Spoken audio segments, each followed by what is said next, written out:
you ever heard of a story so haunting and so perplexing that it leaves you questioning everything you thought you knew?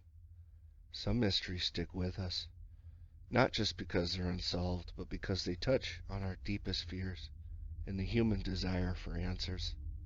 One such case is the disappearance of the Sodder children, an event that has baffled investigators, captivated true crime enthusiasts, and haunted the small town of Fayetteville, West Virginia, for decades.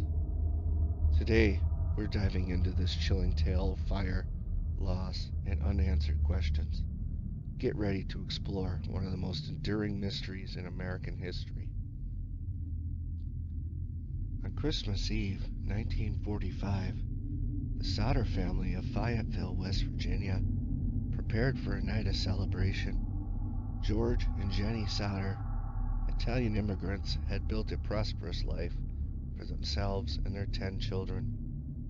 That evening, 9 of the children were home, as their eldest son Joe was away serving in the military. The family's house was full of warmth and festive cheer, but no one could have predicted the tragedy that was about to unfold.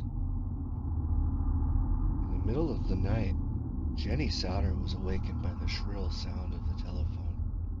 When she answered, a voice on the other end asked for someone who did not live there. Jenny noticed laughter and clinking glasses in the background. Confused, she hung up and returned to bed, but quickly realized that something was amiss. The house was unusually quiet, despite some of the children still being awake when she had gone to sleep. Moments later, she heard a loud thud on the roof, followed by a rolling sound. Then, to her horror, she discovered that the house was engulfed in flames. Jenny and George managed to escape with 4 of their children, but 5 of them, Maurice, Martha, Louis, Jenny Jr., and Betty, were nowhere to be found. Frantic, George tried everything he could to save them. He broke windows, searched for the ladder that was always kept outside, and even attempted to use his trucks to reach the upper windows. Strangely, the ladder was missing, and both of the family's trucks refused to start. Even the water barrel they relied on was frozen solid. It seemed as though every effort to rescue the children was thwarted by an unseen force.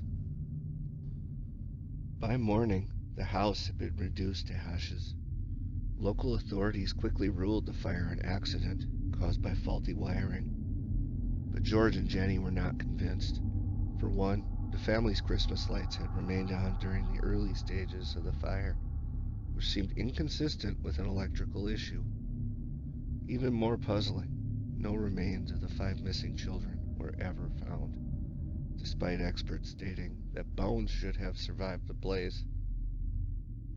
As Jenny and George began to piece together the events leading up to the fire, strange memories surfaced. George recalled a visit from an insurance salesman who warned him that his house would go up in smoke if he didn't stop criticizing Italian dictator Benito Mussolini. Jenny remembered seeing unfamiliar individuals watching her children in the weeks leading up to the fire. The Sodders began to suspect that the fire had been deliberately set and that their children had been abducted. Over the years, evidence and theories have only deepened the mystery. Witnesses came forward with eerie accounts. One woman claimed she had seen the children peering out of a passing car's window as the fire raged. Another individual stated they had served breakfast to the children at a hotel just days after the fire. A waitress in a diner even recounted seeing a family matching their description, accompanied by unfamiliar adults who seemed highly protective of the children. These sightings were enough to keep hope alive, but none ever led to concrete answers. And then there were the cryptic messages. In the weeks following the tragedy, Jenny received a letter from a stranger claiming to have information about her children. Another time, a man attempted to extort the family, offering information for a hefty fee, but disappearing when challenged to provide proof. Each incident added to the anguish and the uncertainty as the Sodders struggled to distinguish genuine leads from cruel hoaxes. The physical evidence at the scene of the fire also raised countless questions. George and Jenny hired experts to examine the site, leading to startling revelations. A telephone repairman discovered that the family's phone line had been cut, not damaged by the fire as initially reported. A small box containing suspicious material was found near the house's remains, which some believed could have been used to start the fire. Yet local authorities dismissed these findings, insisting that the blaze was accidental. In 1949, desperate for closure, George and Jenny sought the help of a pathologist to conduct an excavation of the fire site. During the dig, human vertebrae fragments were uncovered. However, the bones were later analyzed and found to belong to an adult, not a child, raising even more questions about how they had come to be at the site. The Sodders were left wondering whether the fire scene had been tampered with or staged entirely. The family's billboard campaign also took on a life of its own, drawing national attention. It not only featured photos of the 5 missing children, but also outlined the suspicious circumstances of the fire, the lack of remains, and the cryptic warnings George had received. Travelers from across the country stopped to read it, often sparking discussions and spreading the story further. The billboard became a symbol of the Sodders' relentless pursuit of the truth, standing for decades as both a plea for information and a testament to their refusal to give up. In 1968, the arrival of the mysterious photograph reignited the family's hopes.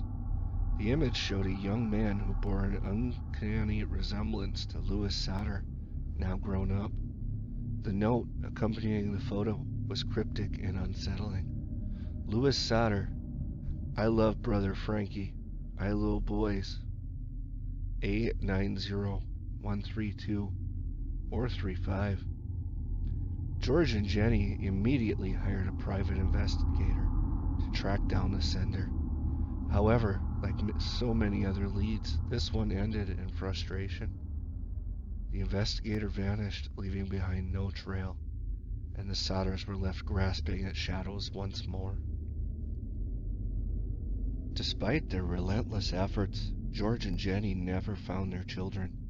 George passed away in 1969, followed by Jenny in 1989. To this day, the mystery of the Sodder children remains unsolved. Was it a tragic accident, or was there something far more sinister at play? The Sodder family's determination and resilience have ensured that their story continues to captivate the public.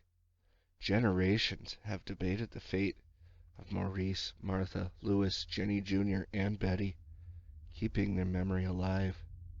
While the questions linger, the story serves as a powerful reminder of the human desire for closure and justice. Perhaps one day, new evidence will emerge and the mystery of the Sodder children will finally be solved. Until then, their disappearance remains one of the most haunting unsolved cases in American history. Thank you for joining me on this journey and into the mystery of the Sodder children.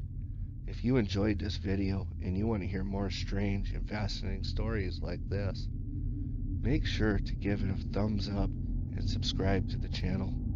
Don't forget to hit the notification bell so you never miss an upload. I'd love to hear your thoughts and theories about this case, so leave a comment down below. And until next time, stay curious and stay safe, and I'll see you in the next video.